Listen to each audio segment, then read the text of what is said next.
Señores ministros de la Corte, señores gobernadores, señores diputados y senadores nacionales, presidentes y dignatarios extranjeros, argentinos. Hoy comienza una nueva era en Argentina. Hoy damos por terminada una larga y triste historia de decadencia y declive y comenzamos el camino de la reconstrucción de nuestro país.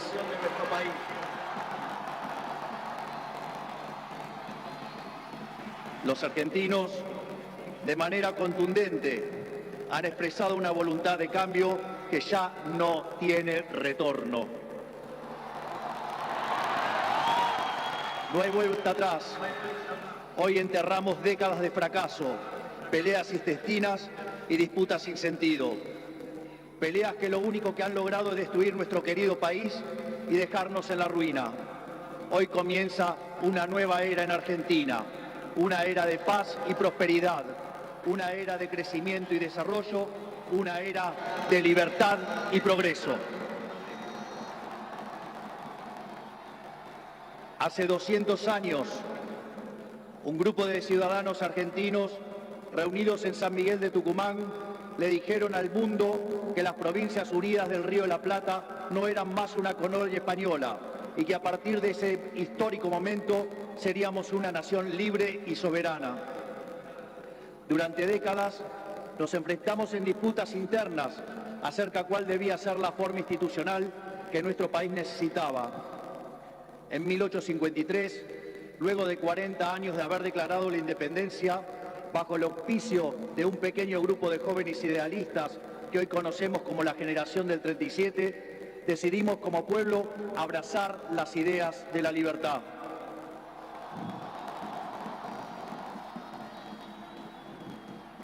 Así, se sancionó una constitución liberal con el objetivo de asegurar los beneficios de la libertad para nosotros, para nuestra posteridad y para todos los hombres del mundo que quieran habitar el suelo argentino.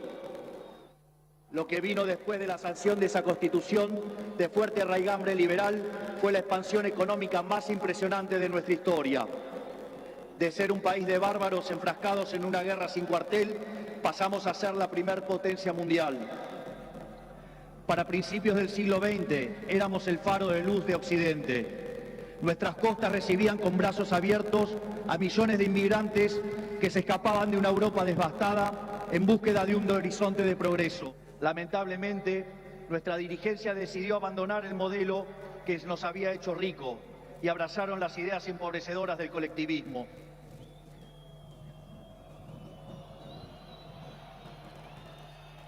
Durante más de 100 años, los políticos han insistido en defender un modelo que lo único que genera es pobreza, estancamiento y miseria. Un modelo que considera que los ciudadanos estamos para servir a la política y no que la política existe para servir a los ciudadanos.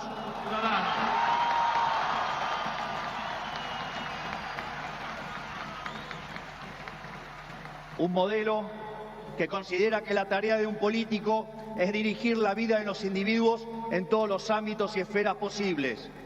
Un modelo que considera al Estado como un botín de guerra que hay que repartir entre los amigos. Señores, ese modelo ha fracasado. Ha fracasado en todo el mundo, pero en especial ha fracasado en nuestro país. Así como la caída del muro de Berlín marcó el final de una época trágica para el mundo, estas elecciones han marcado el punto de quiebre de nuestra historia.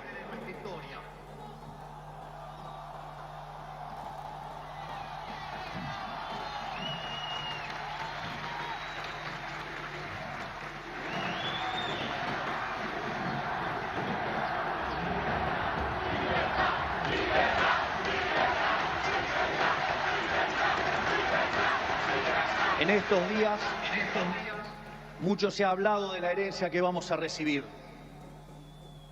Dejen que sea muy claro en esto. Ningún gobierno ha recibido una herencia peor que la que estamos recibiendo nosotros.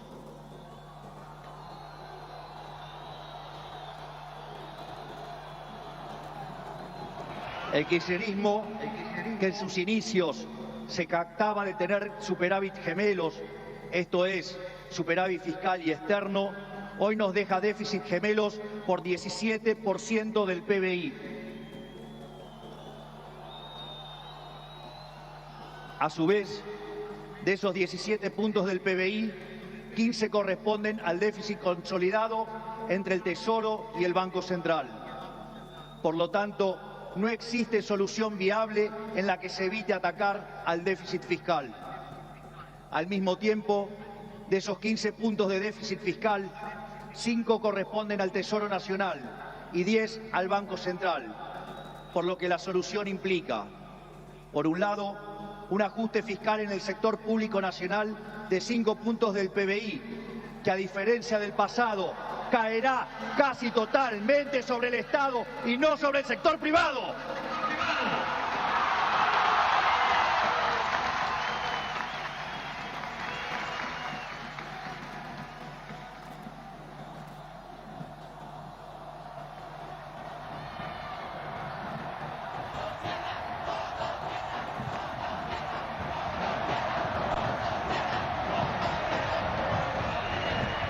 Por el otro, es necesario limpiar los pasivos remunerados del Banco Central, los cuales son responsables de los 10 puntos de déficit del mismo. De esta manera, se pondría fin a la emisión de dinero y con ello a la única causa de la inflación empíricamente cierta y válida en términos teóricos.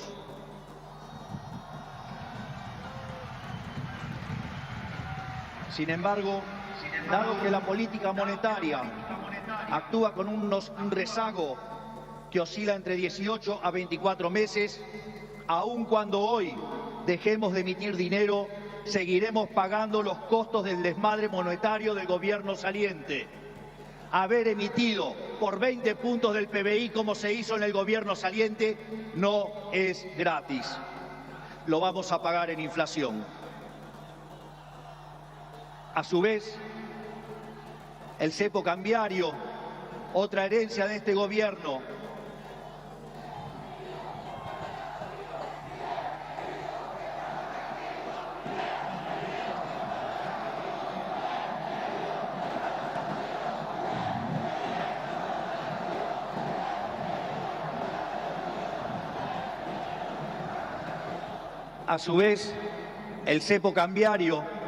otra herencia de este gobierno, no solo constituye una pesadilla social y productiva, porque implica altas tasas de interés, bajo nivel de actividad, escaso nivel de empleo formal y salarios reales miserables que impulsan el aumento de pobres e indigentes, sino que además el sobrante de dinero en la economía hoy es el doble que había en la previa del Rodrigazo.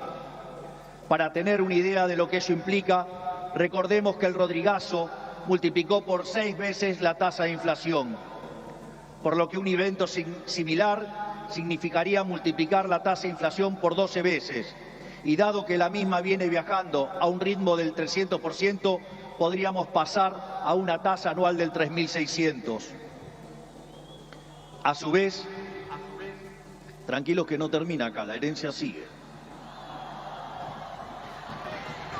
A su vez, dada la situación de los pasivos remunerados del Banco Central, la cual es peor que la que había en la previa de la hiperinflación de Alfonsín, en muy poco tiempo se podría cuadruplicar la cantidad de dinero y con ello llevar a la inflación a niveles del 15.000% anual. Esta es la herencia que nos dejan, una inflación plantada del 15.000% anual, la cual vamos a luchar contra uñas y dientes para erradicarla.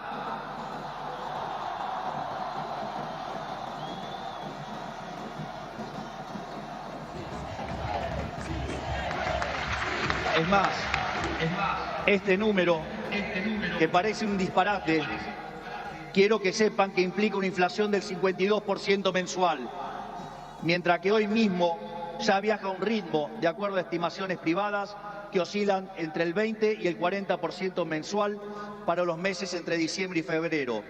Esto es, el gobierno saliente nos ha dejado plantada una hiperinflación y es nuestra máxima prioridad hacer todos los esfuerzos posibles para evitar semejante catástrofe que llevaría a la pobreza por encima del 90% y la indigencia por encima del 50%. En consecuencia, no hay solución alternativa al ajuste. Por otra parte, la herencia no termina ahí, ya que los desequilibrios en tarifas son soles equiparables al desastre que dejó el kirchnerismo en el año 2015. En el plano cambiario, la brecha oscila entre el 150 y 200%, niveles también similares a los que teníamos en el Rodrigazo. A su vez, la deuda con importadores supera los 30.000 millones de dólares y las utilidades retenidas a las empresas extranjeras alcanzan los 10.000 millones de dólares. La deuda del Banco Central e YPF suman 25.000 millones de dólares y la deuda del Tesoro pendiente suma unos 35.000 millones de dólares adicionales. Esto es, la bomba en términos de deuda asciende a 100.000 millones de dólares que habrá que sumar a los cerca de 420.000 millones de dólares de deuda ya existente. Naturalmente, a estos problemas hay que sumarle también los vencimientos de deuda de este año, donde los vencimientos de deudas en pesos son equivalentes a 90.000 millones de dólares y 25.000 millones de dólares en moneda extranjera con organismos multilaterales de crédito. Sin embargo, con mercados financieros cerrados y el acuerdo con el FMI caído por los brutales incumplimientos del gobierno saliente, el rollover de deuda es por demás desafiante aún para el mítico cíclope. Como si todo esto fuera poco, esto transcurre en una economía que no crece desde el año 2011. Y en línea a lo anterior, el empleo formal en el sector privado se mantiene estancado en 6 millones de puestos de trabajo, llegando a la locura que el mismo es superado en un 33% por el empleo informal. Por eso, no debería sorprender a nadie que los salarios reales se hayan destruido, ubicado en torno a los $300 mensuales, los cuales no solo son 6 veces inferiores a los de la convertibilidad, sino que de haberse mantenido la tendencia de aquellos años, o como lo decían ellos, el maldito neoliberalismo, hoy oscilarían entre 3.000 y 3.500 dólares por mes. Nos han arruinado la vida, nos han hecho caer por 10 veces nuestros salarios. Por lo tanto, tampoco nos debería sorprender que el populismo nos esté dejando 45% de pobres y 10% de indigentes. Luego de dicho cuadro de situación, que a todas luces parece irremontable, debe quedar claro que no hay alternativa posible al ajuste. Tampoco hay lugar a la discusión entre shock y el gradualismo. En primer lugar, porque desde el punto de vista empírico, todos los programas gradualistas terminaron mal, mientras que todos los programas de shock, salvo el de 1959, fueron exitosos. En segundo lugar, porque desde el punto de vista teórico, si un país carece de reputación, como lamentablemente es el caso de Argentina, los empresarios no invertirán hasta que vean el ajuste fiscal, haciendo que el mismo sea recesivo. En tercer lugar, y no por ello menos importante, para hacer gradualismo es necesario que haya financiamiento. Y lamentablemente, tengo que decírselos de nuevo, no hay plata.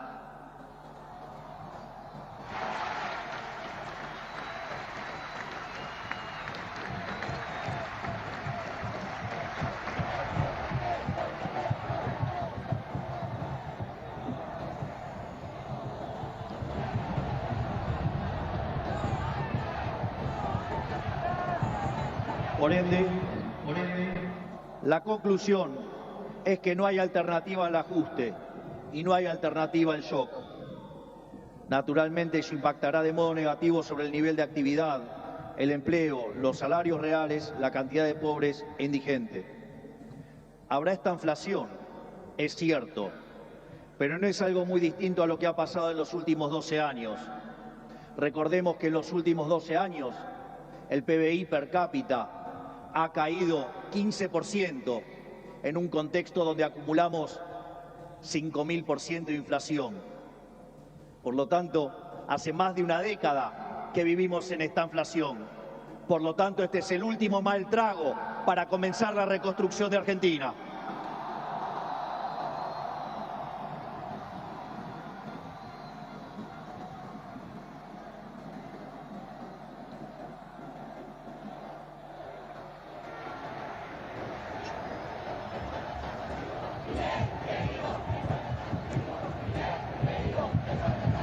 A su vez, luego del reacomodamiento macro que vamos a impulsar, el cual será menos doloroso cuanto mayor sea la caída del riesgo país y cuanto mejor sea nuestra contención desde el Ministerio de Capital Humano, la situación comenzará a mejorar. Esto es, habrá luz al final del camino.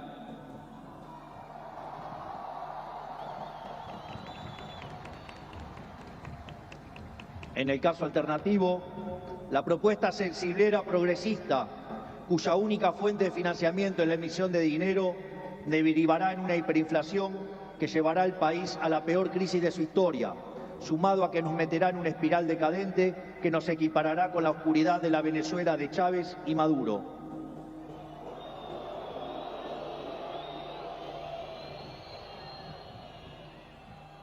Por lo tanto, luego de semejante cuadro de situación, no pueden quedar dudas que la única oposición posible es el ajuste, un ajuste ordenado y que caiga con toda su fuerza sobre el Estado y no sobre el sector privado.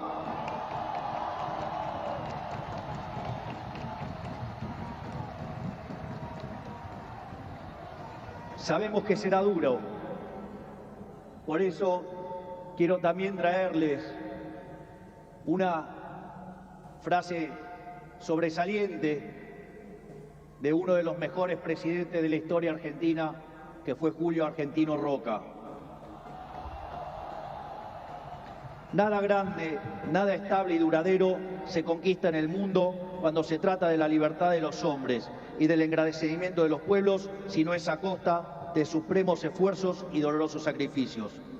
Pero nuestros desafíos no terminan solamente en el plano económico. El nivel de deterioro de nuestro país es tal que abarca todas las esferas de la vida en comunidad. En materia de seguridad, Argentina se ha convertido en un baño de sangre. Los delincuentes caminan libres mientras los argentinos de bien se encierran tras las rejas. El narcotráfico se apoderó lentamente de nuestras calles, a punto tal que una de las ciudades más importantes de nuestro país ha sido secuestrada por los narcos y la violencia. Nuestras fuerzas de seguridad han sido humilladas y maltratadas durante décadas. Han sido abandonados por una clase política que le ha dado la espalda a quienes nos cuidan. La anomia es tal que solo el 3% de los delitos son condenados. Se acabó con el siga-siga de los delincuentes.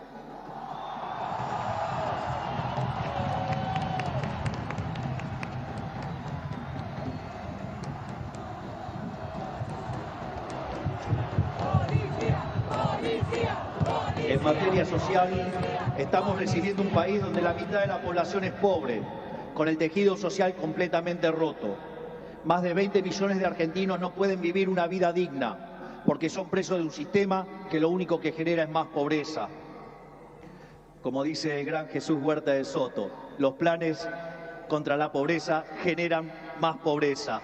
La única forma de salir de la pobreza es con más libertad.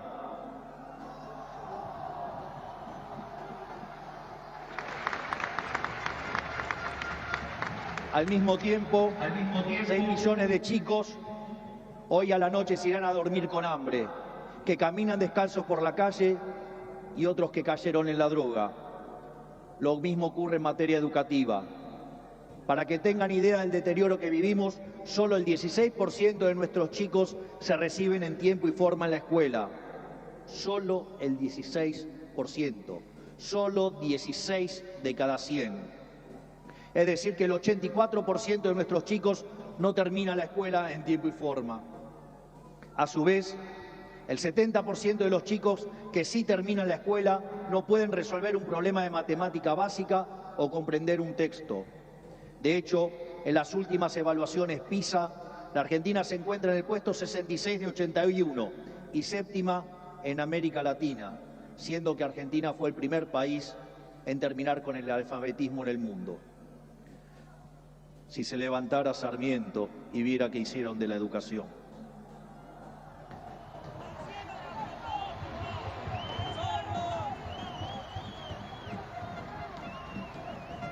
En materia de salud, el sistema se encuentra completamente colapsado. Los hospitales están destruidos, los médicos cobran miseria y los argentinos no tienen acceso a salud básica. Tan es así que durante la pandemia, si los argentinos hubiéramos hecho las cosas como la media de los países del mundo, hubiéramos tenido 30.000 muertos. Pero gracias al Estado Te Cuida y su ineficiencia, 130.000 argentinos perdieron la vida.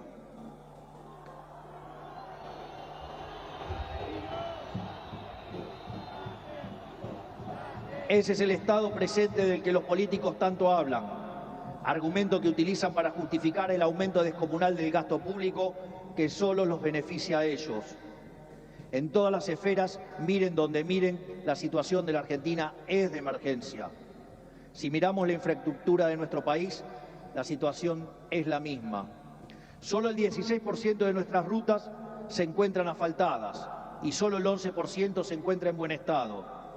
Por eso, no es casualidad que mueran cerca de 15.000 argentinos por año en accidentes de tránsito.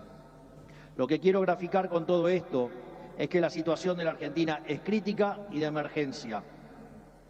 No tenemos alternativas y tampoco tenemos tiempo. No tenemos margen para discusiones estériles.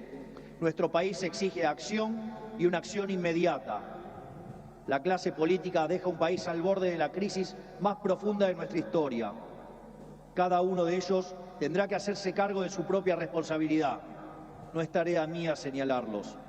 No buscamos ni deseamos las duras decisiones que habrá que tomar en las próximas semanas, pero lamentablemente no nos han dejado opción. Sin embargo, nuestro compromiso con los argentinos es inalterable. Vamos a tomar todas las decisiones necesarias para arreglar el problema que causaron 100 años de despilfarro de la clase política, aun cuando al principio sea duro.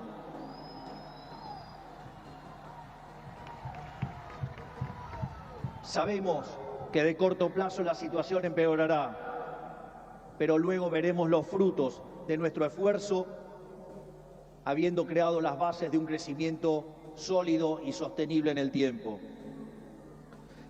También sabemos que no todo está perdido. Los desafíos que tenemos son enormes, pero también lo es nuestra capacidad para superarlos. No va a ser fácil, 100 años de fracaso no se deshacen en un día, pero un día empieza y hoy es ese día.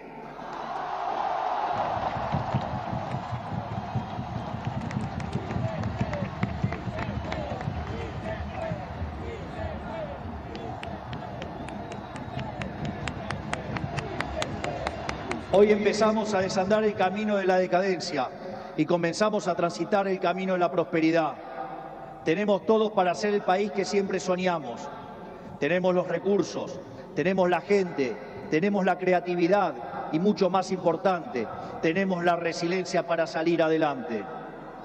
Hoy volvemos a abrazar las ideas de la libertad, esas ideas que se resumen en la definición del liberalismo de nuestro máximo prócer de las ideas de la libertad, el profesor Alberto Venegas Lynch, hijo, que dice: el liberalismo es el respeto irrestricto del proyecto de vida del prójimo, basado en el principio de no agresión, en defensa del derecho a la vida, a la libertad y a la propiedad, cuyas instituciones fundamentales son la propiedad privada, los mercados libres de intervención estatal, la libre competencia, la división del trabajo y la cooperación social. En esa frase de 57 palabras está resumida la esencia del nuevo contrato social que eligieron los argentinos.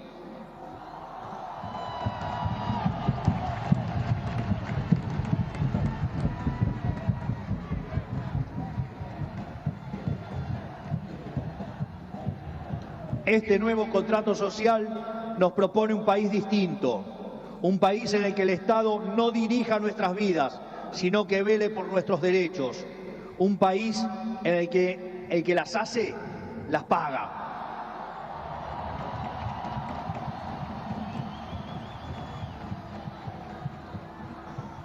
Un país en el que quien corta la calle violando los derechos de sus conciudadanos no recibe la asistencia de la sociedad.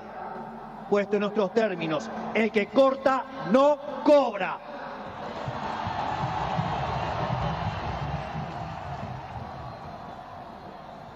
Un país que dentro de la ley permite todo, pero fuera de la ley no permite nada. Un país que contiene a quienes lo necesitan, pero no se deja extorsionar por aquellos que utilizan a quienes menos tienen para enriquecerse a ellos mismos.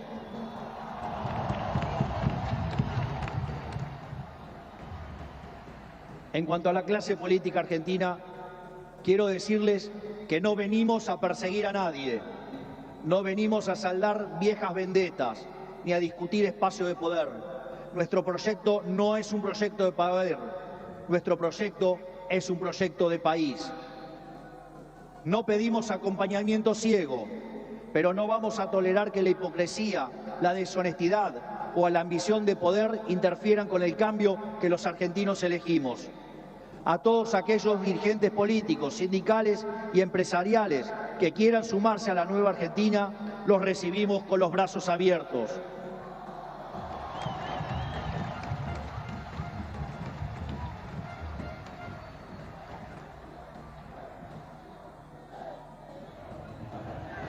Así, no importa de dónde venga, no importa qué hayan hecho antes, lo único que importa es hacia dónde quieren ir. Aquellos que quieren utilizar la violencia o la extorsión para obstaculizar el cambio, les decimos que se van a encontrar con un presidente de convicciones inamovibles, que utilizará todos los resortes del Estado para avanzar en los cambios que nuestro país necesita. No vamos a claudicar, no vamos a retroceder, no nos vamos a rendir. Vamos a avanzar con los cambios que el país necesita, porque estamos seguros que abrazar las ideas de la libertad es la única manera en la que podremos salir del pozo en el que nos han metido.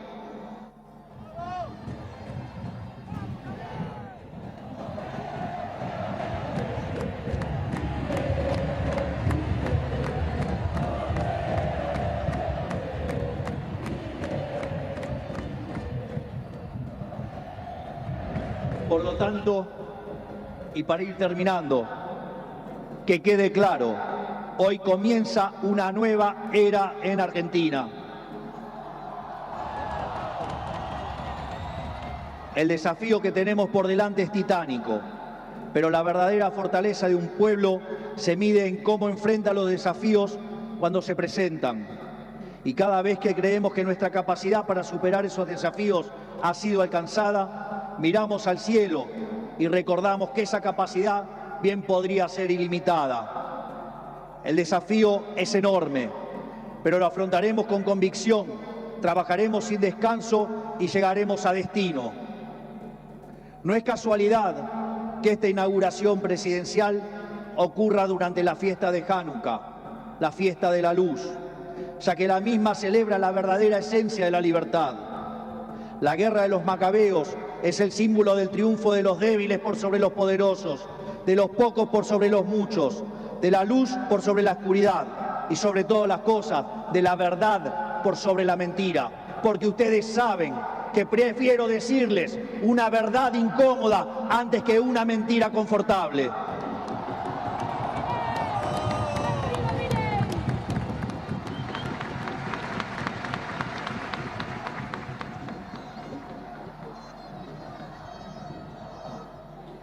Estoy convencido de que vamos a salir adelante. Recuerdo cuando hace 2 años, junto a la doctora Villarruel, hoy vicepresidente de la Nación, ingresamos a esta casa como diputados. Recuerdo que en una entrevista me habían dicho: pero si ustedes son 2 en 257, no van a poder hacer nada. Y también recuerdo que ese día la respuesta fue: Una cita del libro de Macabeos 3:19 que dice que la victoria en la batalla no depende de la cantidad de soldados, sino de las fuerzas que vienen del cielo.